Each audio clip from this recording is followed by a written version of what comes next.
SportsCenter from the nation's capital. I'm Scott Van Pelt. Victor Wembanyama and the Spurs roll to their 10th straight. Tim Legler will join us in a bit to break down the hottest team in the league. Tatum and Brown end up in the same category as Bird and McHale with the Celtics, and some developing news regarding the Rams' standout wide receiver Puka Nacua. We begin with the show once again put on Victor Wembanyama.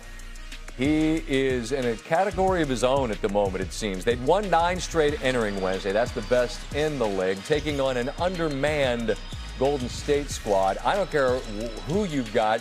There's no one stopping that. Stephon Castle up top, Wemby. It's 12-3 early. Castle, Wembanyama again. Where you at, big fella? There. It's 14-3. Dylan Harper. How about being able to get this guy in the first round? Just add him to the mix. Another alley-oop. It's 25-9. Harrison Barnes to Wembanyama, and this is where you just start laughing at what it looks like. My Lord. What are you going to do? Nothing. San Antonio leading early by 8.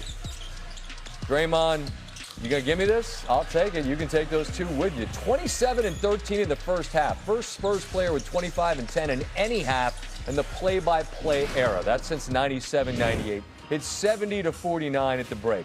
Wembanyama, guard skills as a 7-foot whatever he is man.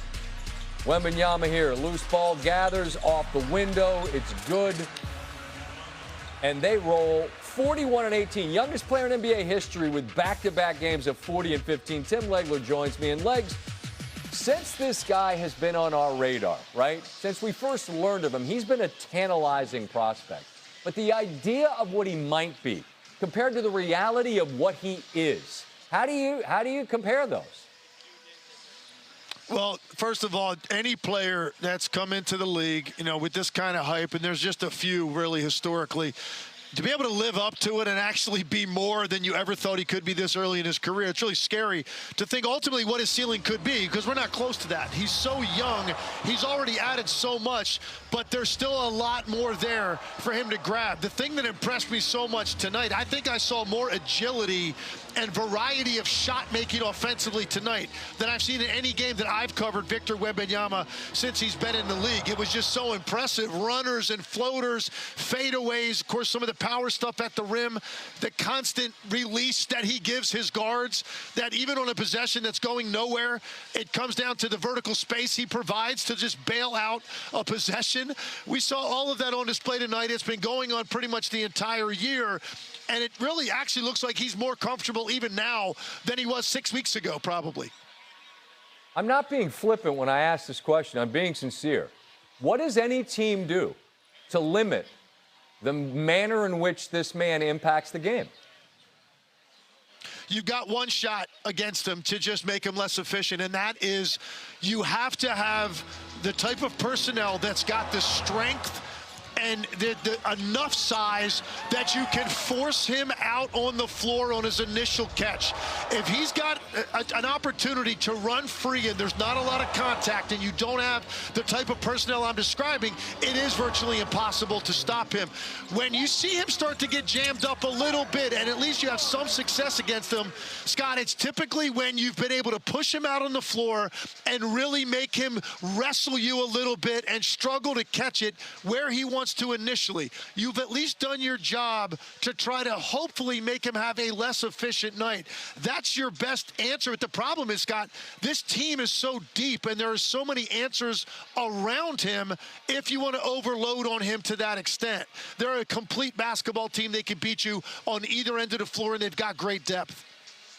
I'm really curious your answer to this question. I'm curious to any question I ask you, but this one in particular. Wembanyama, it's fitting that he wears number 1. He's the most important player on that team. But in terms of their championship aspirations this year, who do you see as the second most important spur to this season's hopes? Got to go with Stephon Castle. He's just so impressive. First of all, with the seriousness of his demeanor. He's just all business. I love his approach to the game. I love how seriously he takes the defensive end of the floor.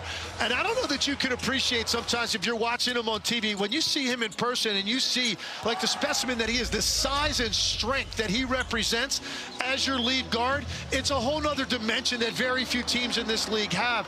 he has grown so much offensively since he came into the league, and even how much he's grown just in this year. I had a stat on the game tonight where he's at 45% in his last 10 games from the three-point line. He was 50% again here tonight. If he's starting to add that, in addition to the physicality that he brings to the game by being in the paint all the time and his defensive prowess, now you've got another significant problem on your hands defensively. So I just think Castle's upside and what it represents. But look, here's the one thing remaining, Scott. Collectively, there's just not any playoff experience. You got Harrison Barnes, you got Luke Cornett, and you got De'Aaron Fox with one series under his belt. So that's the one thing remaining. How will all of these young guys handle their first taste of it? And I intend to ask him about that when he joins us here in a bit. You had a conversation late in this blowout where Mike and you and Richard were discussing this MVP race. And there are compelling cases to be made for that and for first-team All-NBA. It's difficult to figure out who's the odd man out as it relates to that. How do you evaluate and choose what's most important in terms of who's most valuable this year, Tim? Well, look, and Cade Cunningham's probably going to be removed because of the game limit, right. But I think there was half a dozen legitimate candidates in the mix. And I think what's going to happen is I think SGA, because he's the guy that is the reigning MVP, and I think people are going to look at his year, the fact that Oklahoma City ended up as the #1 seed overall. He had a more efficient season even than he did a year ago.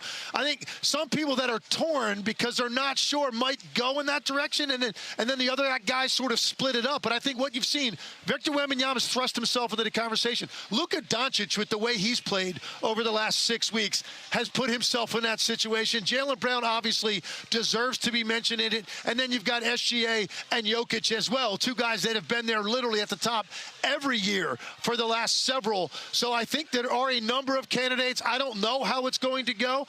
I just wonder if some people go to the default of SGA. Better year than he had, still the best record overall in the NBA, and he's the reigning MVP.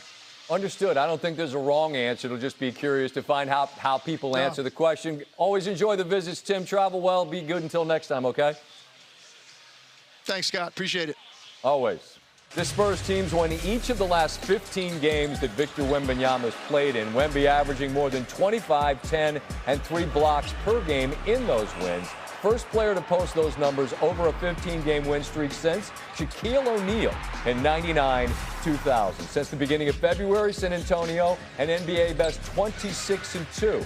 That's their most wins in any span of 28 games in the proud history of this franchise, something the Spurs never did despite being a dynastic team led by Pop, Tim Duncan, Tony Parker, Manu Ginobili. During the stretch, the Spurs have 2 separate winning streaks of 10 games, something they hadn't done in an entire season since 13-14. That year, the Spurs won an NBA title. Victor Wembanyama, kind enough to throw on the headset. Victor. And again, he did this in just 17 minutes here, Brian. All right, look. I'm not saying anything negative about any of the other candidates, okay? I'm just saying that you can make a case that Victor should win Defensive Player of the Year, MVP, and Most Improved. Wait, hold up, man. So you're gleaning this from the first half. If you look at what he has done year over year, I mean, I remember when I was a kid, when I would watch Shaquille O'Neal play, I would watch the games on NBA on NBC on Sunday afternoons in the arena, and I would not take my eye off of Shaq. I didn't care where he went. I don't care what Penny is doing. I don't care what Dennis Scott, all due respect. I don't care what they're doing. I'm just watching Shaq going up and down the court. This is what I do with him. I'm just watching number one. I'm just watching him going up and down the court. There's other good stuff happening. You're going to tell us about it, Coach. I can't take my eyes off him. And I watch basketball all day long. I can't take my eyes off. You know who they're playing against tonight, right? I don't care. I only watch it number one. There's one play, Coach, in the first half where Victor takes on essentially 3 Golden State Warriors defenders. You were talking about the gravity that he commands here. That showed exactly what you were speaking about. Here it is. Well, here it is. He's triple teamed, but the beauty about Victor Wembanyama, Perk, is that at 7'4", 7'5", whatever he is, he doesn't see the triple team. And he has the ability to get to the basket, elevate, and I don't know if this is a dunk. I know you guys talk about triple. That was a quadruple team. Dropping it in. We do realize that Victor spent time with the monks, so his mentality is different. The reason I bring that up, we're going to the summer still, right? We're going to we're gonna go down there. You know what I'm saying? I got to get myself together. But you and me both. We do realize that he walked into this game with something on his mind, and it was personal. We forget that him and Draymond got a little something going on. Now, outside of that, the thing that I love about Wemby is that it was whispers and rumors that he don't kind of like to be labeled as a big man, where he's playing like a big man because he's not bringing the ball up the floor. A lot of his baskets are coming off of pick and roll action, and if he is catching it in this sweet spot, it is him getting downhill. He's not settling for jumpers. He's not showing everybody that he has a Jamal Crawford type bag, although he does have that in his arsenal. So I think the level and growth that we've seen over the last month is that he's embracing being a big man now. Yeah. One thing that jumps out to me, he said this earlier in the year when he had the big game against the Lakers. You got to have the greed.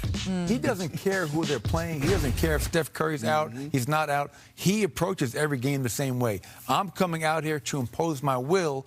And that's what great teams do, and that's what great players do. They never play to the level of their competition. They play at that level, and that's why he is the future of the NBA. Look, they're trying to get the #1 seed. They got a game tomorrow night here in LA. They got to travel tonight. They want to win that game tomorrow night. So they got to take care of tonight's game by the end of the third quarter so we can take the fourth quarter. Who they play tomorrow?